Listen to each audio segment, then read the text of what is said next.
open the window. It's a bit warm in here. Change the lighting, but big deal. A Syrian rebel asks, "What's your stance on the Israel-Palestine conflict?" Oh, it's a good one. Getting right to the point. Don't pull any punches.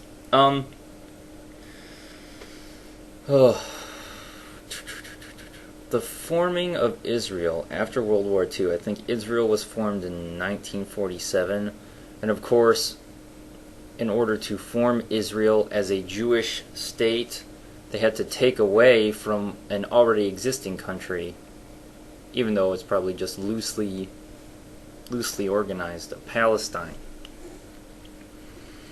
That was probably a mistake.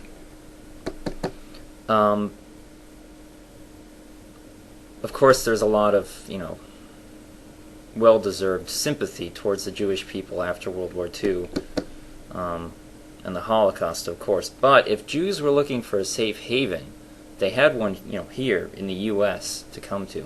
And the Jewish population in the U.S. is greater than the Jewish population in Israel. It's a larger country.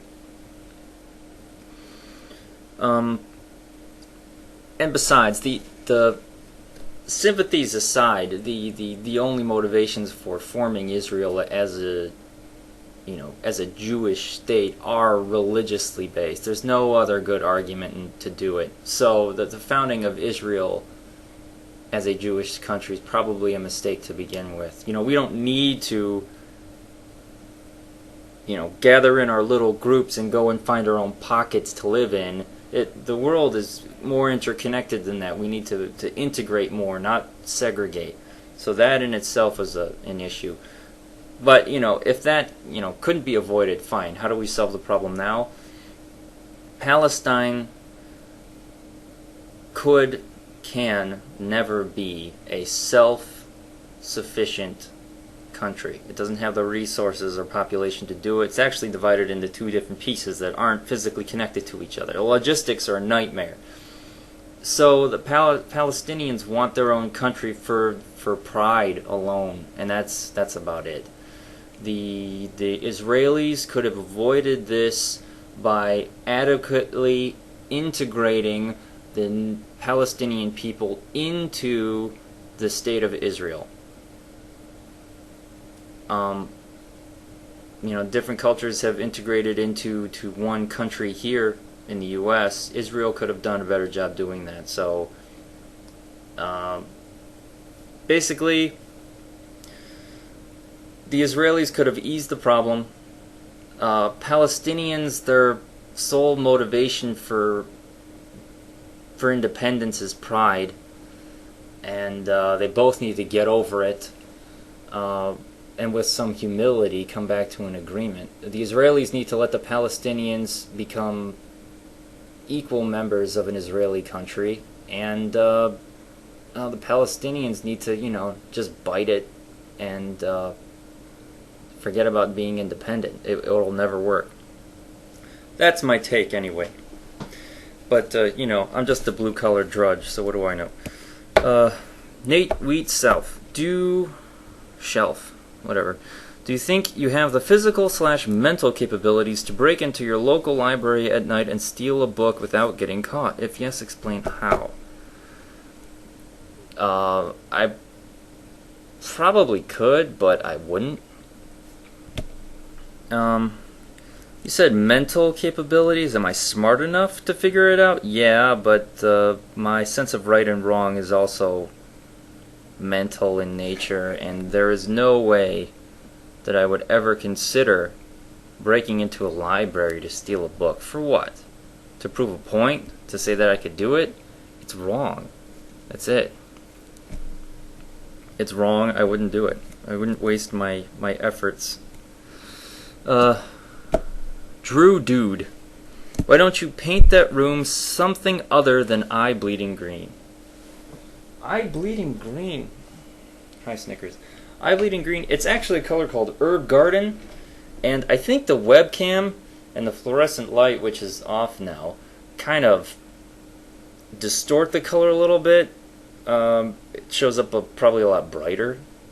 It's actually a pretty soothing color. Green is the easiest for the human eye to see, and I think green also has a soothing psychological effect, and it's actually not that bright. It's a trick of the webcam, I think, that makes it look like it's crazy neon green. It's actually not. It's more of a muted kind of, it's a softer green. So no, I'm not painting my damn green. The downstairs is a bright damn orange. I just, I like color. I don't want it to be boring. Next question. If you had to battle Godzilla, which monster would you be and why? There is a monster called Destoroyah, who's actually a conglomeration of little horseshoe crab-like creatures. Let's see if I can pull up Wikipedia entry. There we go. Powers and abilities. Destoroyah's primary weapon was a micro-oxygen ray fired from its mouth, which could vaporize organic matter and was even capable of penetrating most metals. All of Destoroyah's forms possessed the ability to fire the ray, but its aggregate form was also equipped with a pair of extending secondary jaws that injected the micro-oxygen directly into an opponent's bloodstream. In its final form, the horn projecting from Destoroyah's forehead had the ability to generate a blade of energy powerful enough to cut through Godzilla's flesh. The aggregate forms were equipped with spiked claws similar to those. It's totally ridiculous, isn't it? I was thinking originally of, King Kong. I was like, yeah, big gorilla, I'm going to wrestle Godzilla. But Godzilla's got that radioactive breath, and you need to pick a creature who's actually resistant to that. I mean, radiation breath will just ruin your day. So, Destoroyah sounds like a good job to me, and one of the most difficult monsters that Godzilla has ever fought.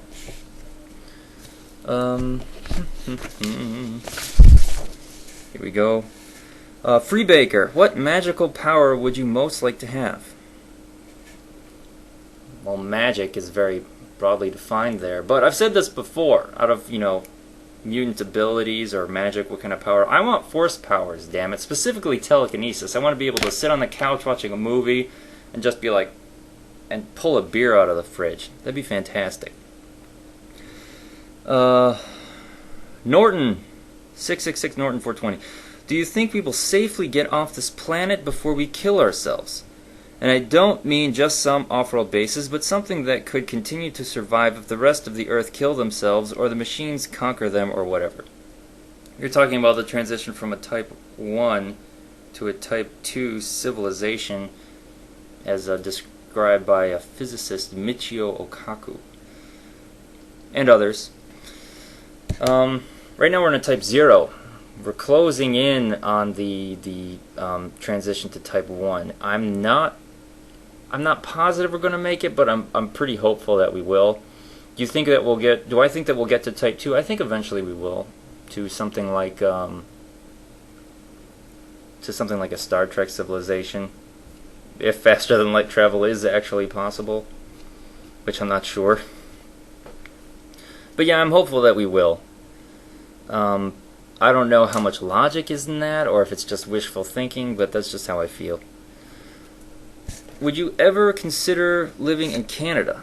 Like if your girl got a kick-ass job in Toronto but have to move there to take it. I've gotten lost in Toronto a couple of times. The streets are confusing, and the signs indicating on the highway are not helpful. It's like all roads lead to Toronto. It's like I'm trying to get from Michigan to Buffalo, New York, and I always end up in Toronto, even though it's on the wrong side of the lake. And every time I was like, I'm going to get lost in Toronto, I have to be vigilant and try to make it to Buffalo without getting lost in Toronto, and every single time, it's like a black hole. But anyway, I wouldn't move to Toronto. But I might move to Vancouver. There's some good skiing or snowboarding in British Columbia. So yes, I would consider it. But I'd like to stay in the U.S. My political views are probably a little bit more to the right in Canada, and I'm right about in the middle for the U.S. So probably as moderate as they come. So The U.S., I think, politically is probably a better fit for me. Damn it, I'm going to stay and fight and prevent this country from becoming a theocracy. We're already an oligarchy, which pisses me off. We've got dynastic politicians. Ugh. Founding fathers would be rolling in their graves, and I will not let this country become a theocracy. Ugh, it's irritating me. I'm not going to run away to Canada, damn it. I'm going to stay here and voice my opinion. Be loud and belligerent. Crap.